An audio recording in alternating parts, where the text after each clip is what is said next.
Hi மக்கா, எல்லாரும் எப்படி இருக்கீங்க? நாளைக்கு பார்த்தீங்கன்னா குரூப் 2 நோட்டிஃபிகேஷன் எல்லாருக்குமே தெரியும். அது எல்லாருமே என்கிட்ட கேட்க ஆரம்பிச்சாச்சு. நாளையிலேருந்து படிக்க போறீங்களா? என்ன பண்ண போறீங்க? நெக்ஸ்ட் பிளான் என்ன? அதாவது தமிழுக்கு என்ன பண்ண போறீங்க? ஜிஎஸ்க்கு என்ன பண்ண போறீங்க? மேத்ஸ்க்கு என்ன பண்ண போறீங்க? அப்படின்னு சொல்லிட்டு நிறைய கொஸ்டின்ஸ் வந்துட்டு இருக்கு. படிக்க போறீங்களா அப்படின்னு ஒரு கொஸ்டின் வந்துட்டு இருக்கு பார்த்துக்கோங்க. அதுக்கு முன்னாடி நான் ஒரு விஷயத்த வந்து ஃபர்ஸ்ட் ஷேர் பண்ணணும் அப்படின்னு நான் நினைக்கிறேன் பார்த்துக்கோங்க. எல்லாருமே கேட்டிருந்தீங்க. ட்விட்டரில் வந்து ஒரு ரிப்ளை ட்வீட் வந்திருக்கு, பார்த்தீங்களா? டிஎன்பிஎஸ்சி சைட்லேருந்து வந்திருக்கு, பார்த்தீங்களா அப்படின்னு கேட்டிருந்தீங்க. நான் பார்த்தேன் பார்த்துக்கோங்க. பார்த்த பிறகு தான் எனக்கு கூட கொஞ்சம் கொந்தளிப்பு வந்து ஜாஸ்தியாச்சு. அதில் முக்கியமாக நான் ஒரு விஷயம் வந்து ஷேர் பண்ணணும் அப்படின்னு நினச்சேன் பார்த்துக்கோங்க. ஃபஸ்ட்டு பார்த்தீங்கன்னா அந்த குரூப் 4 எக்ஸாம் எழுதி முடிச்சுட்டு வந்த உடனே குரூப் 4 கொஸ்டின் பேப்பரை பார்த்ததுமே எனக்கு என்ன தோணுச்சு அப்படின்னா, அதாவது குரூப் 4 கொஸ்டின் பேப்பர் என்னை பார்த்து பேசுகிற மாதிரி இருந்துச்சு. நீ எல்லாம் வந்து குரூப் 4 எக்ஸாம் எழுதலாமா? உனக்கு வந்து லக்குன்னு ஒரு ஃபேக்டரே கிடையாது. நீ எல்லாம் இந்த எக்ஸாம் எழுதலாமா? லக் இருக்கவனுக்கு தான் வேலை, உனக்கெல்லாம் வேலை கிடையாது அப்படின்ட்டு கொஸ்டின் பேப்பர் என்னை பார்த்து சொன்ன மாதிரி இருந்துச்சு. இப்போ பார்த்தீங்கன்னா அந்த ட்விட்டை பார்த்ததுக்கப்புறமா இப்போ எனக்கு என்ன தோணுது அப்படின்னா, உங்களுக்கு வந்து அந்த ட்வீட் அவங்க போட்டிருந்த அந்த ட்வீட் என்ன மாதிரி உங்களுக்கு புரிதலை ஏற்படுத்துச்சு அப்படின்னு எனக்கு தெரியல. எனக்கு பார்த்தீங்கன்னா 2 விதமான புரிதல் வந்துச்சு. நான் ஷேர் பண்ணுறேன் அதை. ஃபஸ்ட்டு அந்த ட்வீட்டை பார்த்த உடனே எனக்கு வந்து தோணுன ஒரு விஷயம் என்ன அப்படின்னு பார்த்தீங்கன்னா, நீங்கள்லாம் வந்து கேள்வி எழுப்பலாமா? நீங்கள் கேள்வி கேட்டால் நாங்கள் அதுக்கான பதிலை சொல்லிடுவோன்னு நீங்கள் எதிர்பார்க்குறீங்களா? அப்படிங்கிற மாதிரி எனக்கு அதில் ஒரு புரிதல் கிடச்சிது பார்த்துக்கோங்க. 2வது விஷயம் என்னென்னா, இப்படி தான் நாங்கள் கொஸ்டின் பேப்பர் எடுப்போம், உங்களால் எழுத விருப்பம் இருந்துன்னா எழுதுங்க, இல்லைன்னா எழுதாதீங்க அப்படின்னு அவங்க சைட்லேருந்து சொல்கிற மாதிரி எனக்கு ஒரு ஃபீல் கிடச்சிது. எனக்கு அந்த ட்வீட்டை பார்த்தப்போ கிடைச்ச 2 பதில் இதுதான் பார்த்துக்கோங்க. இந்த ரிப்ளையை தான் நான் எடுத்துக்கிட்டேன்.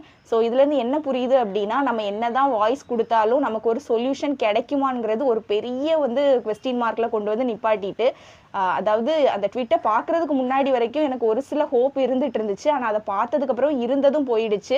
கண்டிப்பாக அவங்க சைட்லேருந்து ஒரு ப்ராப்பர் ரிப்ளை வரப்போகிறது இல்லை அப்படின்ட்டு வந்து எனக்கு புரிதல் கிடச்சிட்டு பார்த்துக்கோங்க.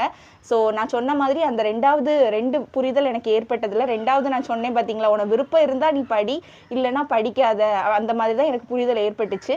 அப்படி பார்க்கும்போது எனக்கு குரூப் 2 கண்டிப்பாக படிக்கணும்னு தான் ஆசையாக இருக்குது. என்னால் கிவ் அப் பண்ணுற அளவுக்கு நான் வந்து அந்த அளவுக்கு எஃபர்ட் போட்டிருக்கேன். என்னால் கிவ் அப் பண்ண முடியாது. கண்டிப்பாக நான் படிக்கணும்னு தான் ஆசைப்படுறேன் பார்த்துக்கோங்க. கேள்வி எழுப்பி அதுக்கான பதில் வந்து எந்த மாதிரி விழுந்திருக்கு அப்படின்ட்டு நான் சொல்கிறது தான் கண்டிப்பாக உங்களுக்கும் ஃபீல் ஆகும் அப்படின்னு நான் நினைக்கிறேன் பார்த்துக்கோங்க. இந்த மாதிரி தான் நீங்களும் புரிதல் எடுத்திருப்பீங்க அப்படின்னு எனக்கு தெரியும். ஏன்னா எதிர்பார்த்தது வேற, நடந்தது வேறங்கிற மாதிரி இருக்குது. ஸோ வாட் நெக்ஸ்ட் அப்படின்னு கேட்டுகிட்டே இருந்தீங்க. நாளைக்கு குரூப் 2 நோட்டிஃபிகேஷன் என்ன தான் பண்ணுறதுக்கு அப்படின்ட்டு கேட்டுட்டு இருந்தீங்க. எனக்குமே தெரியாமல் தான் இருக்குது பார்த்துக்கோங்க. ஆனால் நிறைய சேனல்ஸில் வந்து எல்லாருமே வந்து இவ்வளோ நேரம் எங்கே இருந்தாங்கன்னு தெரியல. அதுதான் எனக்கு ஃபஸ்ட்டு கேட்கணும் அப்படின்னு தோணுது. இவ்வளோ இப்போ எல்லாருமே வந்து குரூப் 4 எக்ஸாம் கஷ்டமாக இருக்குன்னு சொன்னப்போ எல்லாரும் எங்கே இருந்தாங்கன்னே தெரியல. இப்போ எல்லாரும் திடீர்னு முளைச்ச காளான் மாதிரி திடீர்னு வந்து எல்லாருமே வந்து குரூப் 2க்கு வந்து ஸ்டடி பிளான் கொடுத்துக்கிட்டு இருக்காங்க. குரூப் 2 வந்து study plan 75 days study plan, அதுக்கப்புறமா வந்து 50 டேஸ் ஸ்டடி பிளான் அப்படின்னு சொல்லிட்டு வந்து கொடுத்துட்டு இருக்காங்க யூடியூப்ல. அதெல்லாம் பார்க்கும்போது மனசுக்குள்ள என்ன சொல்லனே எனக்கு தெரியல, அந்த மாதிரி இருக்கு பார்த்துக்கோங்க. ஆனால் நம்மளுமே மூவ் ஆன் ஆகி தான் ஆகணும், வேற வழியே கிடையாது. ஏன்னா டிஎன்பிஎஸ்சி சைடில் வந்து எந்த மாதிரி ரிப்ளை தருவாங்கங்கிறத நம்ம பார்த்தாச்சு. இதுக்கு மேலே வந்து எனக்கு சொல்றதுக்கு ஒன்றுமே இல்லை. ஸோ நீங்கள் கேட்ட வாட் நெக்ஸ்ட் அப்படின்னு நீங்கள் கேட்டீங்க பார்த்தீங்களா, அதுக்கான ஒரு விஷயம் தான் நான் இப்போ ஷேர் பண்ண வந்திருக்கேன். குரூப் 2 படிப்பேனா அப்படின்னு கேட்டிருந்தீங்களா, கண்டிப்பாக படிப்பேன். எனக்கு வேறு வழி கிடையாது. நான் வந்த ஃபீல்டு இது. நான் இதை கிவ் அப் பண்ண போகிறது இல்லை. நான் ஆல்ரெடி எல்லா வீடியோலையுமே நான் உங்ககிட்ட சொல்லியிருக்கேன், நான் கண்டிப்பாக படிக்க தான் போகிறேன் அப்படிங்கிறது. ஸோ நான் படிக்க தான் போகிறேன். ஆனால் அதுக்கான பிளான் என்ன அப்படின்னா எனக்கு தெரியாது, இப்போதைக்கு எனக்கு தெரியாது. ஸோ எல்லாருமே வந்து நிறைய ஸ்டடி பிளான்ஸ் அப்படின்னு கொடுத்துட்ருக்காங்க. ஆனால் நான் வெயிட் பண்ணுற ஸ்டடி பிளான் பார்த்தீங்கன்னா, அது கிருஷோபா சாரோட ஸ்டடி பிளான்காக தான் நான் வெயிட் பண்ணிகிட்டு இருக்கேன். அது மட்டும் இல்லை, குருநாத் சாரோட ஸ்டடி பிளான்காகவும் நான் வெயிட் பண்ணிகிட்டு இருக்கேன். எனக்கு தெரிஞ்சு நாளைக்கு குருநாத் சார் வந்து வீடியோ கொடுப்பாங்கன்னு நினைக்கிறேன். ஏன்னா இன்றைக்கே அவங்க வந்து வீடியோவில் ஷேர் பண்ணியிருந்தாங்க, ஜிஎஸ் அண்ட் மேத்ஸில் வந்து நம்ம ஸ்ட்ராங் ஆகிக்கலாம். தமிழ் பற்றி இப்போ அவங்களுக்குமே ஐடியா இல்லாததுனால ஜிஎஸ் ப்ளஸ் மேத்ஸை வந்து நம்ம ஸ்ட்ராங் ஆக்கலாம் அப்படின்னு சொல்லிட்டு சாருமே சொல்லியிருக்காங்க. எனக்கு தெரிஞ்சு நாளைக்கு வந்து குருநாத் சார் வந்து கண்டிப்பாக ஒரு ஸ்டடி பிளான் கொடுப்பாங்க அப்படின்னு நினைக்கிறேன். ஆனால் எனக்கு கிருஷோபா சார் பற்றி ஐடியா இல்லை, அவங்க கொடுக்க போகிறாங்களா என்னன்னு தெரியல. ஆனால் அதிலே ஒரு விஷயம் உங்களுக்கு ஞாபகம் இருக்குமான்னு எனக்கு தெரியல. குரூப் 4 எக்ஸாம் நம்ம எழுத போகிற அன்னைக்கா இல்லை அதுக்கு முந்தின நாளோ என்னவோ காணும் பார்த்துக்கோங்க, கிருஷோபா சார் சைட்லேருந்து ஒரு வீடியோ போட்டிருந்தாங்க. என்ன அப்படின்னு சொல்லியிருந்தாங்க அப்படின்னா, அதாவது நீங்கள் குரூப் 4 எக்ஸாம் எழுதிட்டு வாங்க, நான் வந்து உங்களுக்கு வந்து 14ஆம் தேதி, அதாவது மண்டே, இன்னைக்கு வந்து குரூப் 2க்கான ஸ்டடி பிளான் ரெடி பண்ணி கொடுக்குறேன் அப்படின்னு சொல்லிட்டு கிருஷோபா சார் வந்து அனௌன்ஸ் பண்ணியிருந்தாங்க. ஆனால் நடந்ததே வேற. இங்கே கொஸ்டின் பேப்பரை பார்த்ததுக்கப்புறம் யாருக்கும் என்ன பண்ணனே தெரியாமல் ஆனதுனால யாருமே வந்து நெக்ஸ்ட் ஸ்டெப்பு ஃபார்வேர்டாக போகிறதுக்கு ரெடியாக இல்லை. ஸோ கிருஷோபா சார் சைட்லேருந்து என்ன முடிவு எடுக்கிறாங்க அப்படின்னு தெரியல. ஸ்டடி பிளான் ரிலீஸ் பண்ண போகிறாங்களான்னு எனக்கு தெரியல. ஸோ நான் ப்ராப்பராக, அதாவது நான் வந்து வெயிட் பண்ண போகிற ஸ்டடி பிளான் வந்து கிருஷோபா சாரோட ஸ்டடி பிளான்காகவும் குருநாத் சாரோட ஸ்டடி பிளான்காகவும் தான் நான் வெயிட் பண்ணிகிட்டு இருக்கேன். ஸோ வரட்டும் பார்க்கலாம் அப்படின்னு. அதே மாதிரி நான் ஒரு விஷயம் ஷேர் பண்ணணும் அப்படின்னு நினைக்கிறேன், பார்த்துக்கோங்க. நான் இது வரைக்குமே எந்த ஒரு டெஸ்ட் பேட்சும் நான் ஜாயின் பண்ணது கிடையாது. எந்த ஒரு இன்ஸ்டிடியூட்லேயும் எங்கேயுமே நான் ப்ராப்பராக போய் உட்காந்து படித்ததே கிடையாது. நான் ஃபுல்லாகவே வீட்டில் இருந்து தான் படிக்கிறேன். நீங்களே எல்லா வீடியோஸ்லையுமே பார்த்துருப்பீங்க. எந்த ஒரு டெஸ்ட் பேட்சுமே நான் ஃபீஸ் பே பண்ணி ஜாயின் பண்ணது கிடையாது. எல்லாமே நான் ஃப்ரீயாக தான் நான் வந்து படிச்சுட்டு இருக்கேன், உங்களுக்கே தெரியும். ஸோ இனிமேலும் அப்படி தான் நான் குரூப் 2க்கும் அதே தான் பண்ண போகிறேன். நான் எதுவுமே ஃபீஸ் பே பண்ணி எந்த ஒரு பேட்சுமே நான் ஜாயின் பண்ண போகிறதில்ல. இப்போ நான் சொல்கிற அந்த கிருஷோபா சாரோட ஸ்டடி பிளான் கூட நான் ஃப்ரீயாக டவுன்லோட் பண்ணி நான் படிக்கிறேன்னு தான் சொல்லிட்டு இருக்கேன். நான் வந்து டெஸ்ட் பேட்ச்லாம் அவங்கக்கிட்ட ஜாயின் பண்ணுற ஐடியாவே எனக்கு கிடையாது. ஜஸ்ட் ஃப்ரீயாக அந்த யூடியூப்லேயே அவங்க வந்து ஷெடியூல் கொடுப்பாங்க. அதை டவுன்லோட் பண்ணி அதை பேஸ் பண்ணி நானே வீட்டில் உட்காந்து படிக்க போகிறேன். அதுதான் பண்ண போகிறேன், பார்த்துக்கோங்க. அதே மாதிரி உங்களோட விருப்பம் தான். நீங்கள் வந்து ஃபீஸ் பே பண்ணி வந்து டெஸ்ட் பேட்ச் ஜாயின் பண்ணுறது அதெல்லாமே உங்களோட விருப்பம் தான். ஆனால் எனக்கு அதில் உடன்பாடே கிடையாது. என்கிட்ட வேறு நிறைய பேர் வந்து லாஸ்ட் குரூப் 4 டைமில் நிறைய பேர் சொல்லியிருந்தீங்க, உன் வீட்டு பக்கத்தில் எங்கேயாவது நல்ல இன்ஸ்டிடியூட் இருக்கா பார்த்து, நல்ல இன்ஸ்டிடியூட் இருக்கான்னு பார்த்துட்டு வந்து சீக்கிரமாக ஒரு டெஸ்ட் பேட்ச் ஜாயின் பண்ணு. லாஸ்ட் டைம் இப்படி டெஸ்ட் பேட்ச் எதுவுமே ஜாயின் பண்ணாமல் இருக்காத, கண்டிப்பாக டெஸ்ட் பேட்ச் ஜாயின் பண்ணி நிறைய டெஸ்ட் போட்டு பாரு அப்படின்னு நிறைய பேர் அட்வைஸ் பண்ணியிருந்தீங்க.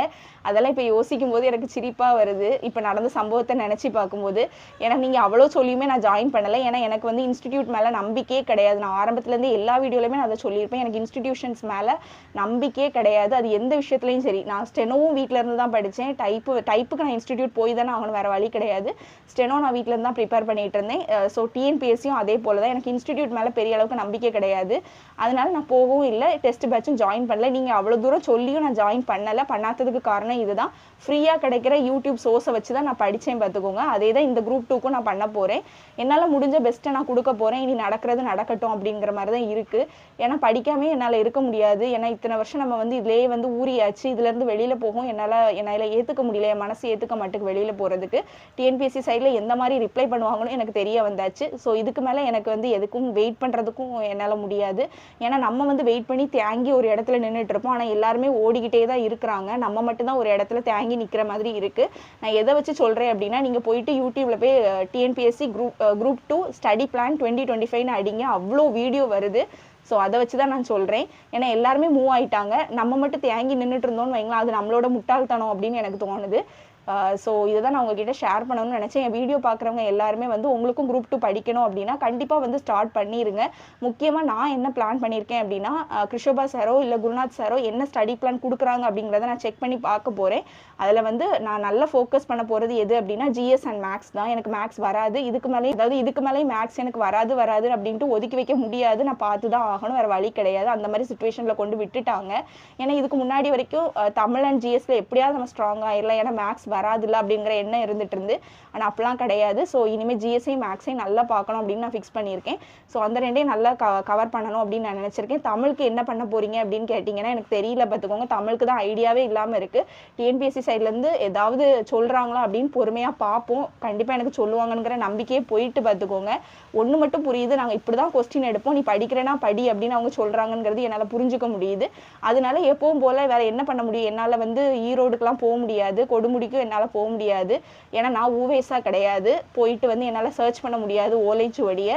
அதனால நான் வந்து என்கிட்ட இருக்கிற புக்கே வந்து அரைச்சமாகவே நான் அரைக்க போகிறேன். ஸோ ஆல்ரெடி என்கிட்ட பண்டிலாக புக் இருக்குது. இன்ஸ்டிடியூஷன்ஸ்லேருந்து அவ்வளோ நான் காசு கொடுத்து வாங்கின புக்ஸ் என்கிட்ட இருக்குது. அதே மாதிரி ஸ்கூல் புக்கு பிள்ளைங்ககிட்டலாம் இருந்து வாங்கின புக்ஸ் இருக்குது.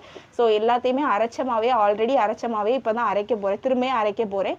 வேறு தமிழுக்கு நீ என்ன பண்ண போகிறேன்னு கேட்டால் இதுதான் எனக்கான பதில், பார்த்துக்கோங்க. ஸோ நான் ஜிஎஸ் அண்ட் மேக்ஸில் நான் ஸ்ட்ராங் ஆகலாம் அப்படின்னு பிளான் பண்ணியிருக்கேன், பார்த்துக்கோங்க. நீங்கள் கேட்டதுக்கான பதிலை நான் சொல்லிட்டேன். ஸோ ஃபர்தராக நம்ம சேனலில் வந்து ஸ்டடி பிளான்ஸ் வந்து நான் அப்லோட் பண்ணிட்டு தான் இருக்க போகிறேன். ஸோ நம்ம சேனல்ல வந்து ரிப்பீட்டடா நிறைய பேர் கேட்டுட்டே இருக்கிற ஒரு கொஸ்டினுக்கு வந்து நான் ரிப்ளை பண்ண போறேன். உனக்கு எவ்வளவு வந்து யூடியூப்ல இருந்து சேலரி வருது அப்படின்னு கேட்டிருந்தீங்க. எனக்கு ஃபன்னா இருந்துச்சு அதை பார்க்கும்போது. ஏன்னா நீங்க நினைக்கிற மாதிரி நம்ம சேனல் ஒன்றும் பெரிய சேனல்லாம் கிடையாது. இப்பதான் நான் ஆரம்பிச்சேன். ஏப்ரல் மந்த் ஆரம்பிச்ச ஒரு சேனல் இது. ஸோ இதுலேருந்து இது வரைக்கும் எனக்கு ஒரு பைசா கூட கிடைக்கல. என்னோட இன்கம் அப்படின்னு கேட்டிங்கன்னா அது 0 தான் இந்த சேனல்ல இருந்து. என்ன மைண்ட் செட்டில் இந்த மாதிரி கேள்வியெல்லாம் கேட்குறீங்கன்னு தெரியல.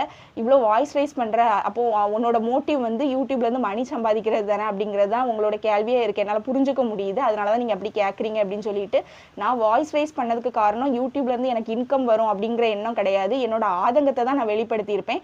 ஒருவேளை அப்படி எனக்கு யூடியூப்லேருந்து இன்கம் வரணும்னா அதுக்கு நான் வந்து இப்படி வாய்ஸ் ரைஸ் பண்ணி தான் எனக்கு வாங்கணும்னு இல்லை. நான் ஆல்ரெடி வந்து நான் நிறைய வீடியோ அப்லோட் பண்ணியிருக்கேன். இந்த வீடியோ மட்டும் நான் அப்லோட் பண்ணல, ஆல்ரெடி நிறைய வீடியோ அப்லோட் பண்ணியிருக்கேன். ஸோ உங்களோட கேள்விக்கும் நான் பதில் சொல்லிட்டேன். ஆனால் என்னோட சேனல் வந்து மானிட்டைசேஷன் ஆயிடுச்சு. இந்த வீடியோனால என் சேனல் மானிட்டைசேஷன் ஆகலை. ஆல்ரெடி என் சேனலில் நிறைய வீடியோ இருக்குது. அந்த வீடியோவில் எனக்கு வந்து மானிட்டைசேஷன் ஆயிடுச்சு பார்த்துக்கோங்க. ஆனால் அதுக்கான ப்ராசஸ் தான் போயிட்டு இருக்கே தவிர எனக்கு இன்கம்லாம் இது வரைக்கும் வரல. நீங்கள் நினைக்கிற மாதிரி யூடியூப் அப்படிங்கிறது பணமழையை கொட்டுற ஒரு இடம் கிடையாது. இது வந்து ரொம்ப பெரிய ப்ராசஸ். யூடியூப் பற்றியே வந்து நிறைய நீங்கள் யூடியூப்லேயே போயிட்டு யூடியூப்பை பற்றி நீங்கள் வந்து லேர்ன் பண்ணி பாருங்கள், தெரியும் இது எவ்வளோ பெரிய ப்ராசஸ் அப்படின்ட்டு. நான் வந்து யூடியூப்பை வந்து எனக்கு பிடிச்சி நான் பண்ணிட்டு இருக்கேன் பார்த்துக்கோங்க. இது வந்து நான் இன்னைக்கு வந்து திடீர்னு முளைச்ச காளான்லாம் கிடையாது. நான் வந்து ஆல்ரெடி வந்து கோவிட் டைமே நான் வந்து யூடியூப் சேனல் ரன் பண்ணிட்டு தான் இருக்கேன். இது என்னோட செகண்ட் சேனல். நான் ஆல்ரெடி சொல்லியிருப்பேன், இது என்னோட செகண்ட் சேனல் பார்த்துக்கோங்க. ஆல்ரெடி நான் ரன் பண்ணிட்டு இருந்தேன். அதனால தான் எனக்கு கம்ஃபர்டபுளாக இருக்குது. நான் வந்து வீடியோ எடிட் பண்ணுறது, டக்குன்னு போஸ்ட் பண்ணுறது எல்லாமே ஏன்னா எனக்கு ஆல்ரெடி ஐடியா இருக்கிறதுனால தான். ஸோ அவ்வளோதான், இதை நான் ஷேர் பண்ணணும் அப்படின்னு நினச்சேன். எவ்வளோ சம்பாதிக்கிறேன் இவ்வளோ கத்துறேன், எவ்வளோ சம்பாதிக்கிறேன்னு கேட்டுட்டு இருந்தீங்க. அதெல்லாம் பார்க்கும்போது சம்பாதிச்சா நல்லா தான் இருக்கும் பார்த்தீங்களா. சரி, ஓகே, ஃபைனலாக வந்து இந்த வீடியோ முடிஞ்சது. நீங்கள் கேட்ட வாட் நெக்ஸ்ட் அப்படின்னு நீங்கள் கேட்டதுக்கான ஒரு விளக்கம் இந்த வீடியோவில் இருக்கும் அப்படின்னு நினைக்கிறேன் பார்த்துக்கோங்க. இருட்டிட்டு ஸோ நம்ம இந்த வீடியோ முடிச்சுக்கலாம். நாளைக்கு மீட் பண்ணலாம். பாய்.